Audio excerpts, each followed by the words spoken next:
Bonjour à tous, aujourd'hui on se retrouve pour parler de la spectroscopie, un nom compliqué qui désigne tout simplement l'étude des longueurs d'onde. Dans cette vidéo, je vais parler de ces différentes utilités dans l'observation de l'univers.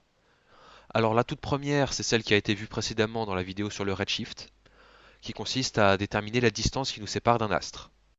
La deuxième application est la définition des composants d'un astre. Pour cela, on compare les spectres d'absorption d'un astre d'un élément chimique précis, ici le Soleil et l'hydrogène. Comme une combinaison de raies d'absorption ne correspond qu'à un élément chimique bien précis, si le spectre de raie d'absorption d'un astre comprend les raies d'absorption d'un élément chimique, on peut en déduire que l'astre est constitué en partie de cet élément chimique. Toutefois, cette technique a une limite. Elle ne permet de connaître que la composition de la surface d'un astre et pas celle de son cœur, car les radiations qui proviennent du cœur d'un corps ne nous parviennent pas. Une fois que l'on connaît la constitution chimique d'un astre, on peut même aller plus loin, c'est-à-dire qu'on peut déterminer sa température en utilisant la loi de Wien. Celle-ci permet de connaître la température d'un corps à partir de la longueur d'onde de l'intensité lumineuse maximale.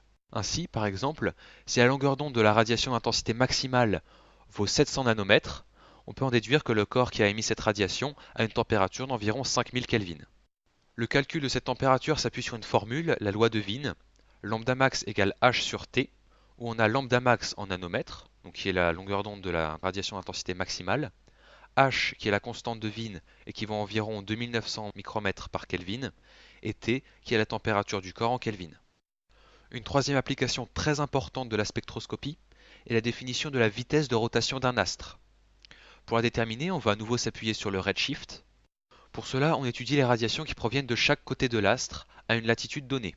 Comme l'astre est en rotation, un point va s'éloigner de nous alors que l'autre va se rapprocher. La longueur d'onde des radiations qui proviennent de l'astre sera donc modifiée selon le côté que l'on observe, et à partir de cette déformation, on pourra déterminer la vitesse de rotation de l'astre selon la formule énoncée dans la vidéo sur le redshift. La spectroscopie astronomique est donc une technique essentielle à l'observation de l'univers, puisqu'elle permet de connaître des informations fondamentales sur les astres. Malheureusement, il est peu probable que l'on découvre encore des applications à cette technique. Voilà, cette vidéo est maintenant terminée. Alors si vous avez des questions, n'hésitez pas à les laisser dans les commentaires. Et si cette vidéo vous a plu, n'hésitez pas non plus à vous abonner. Il ne me reste plus qu'à vous dire à bientôt.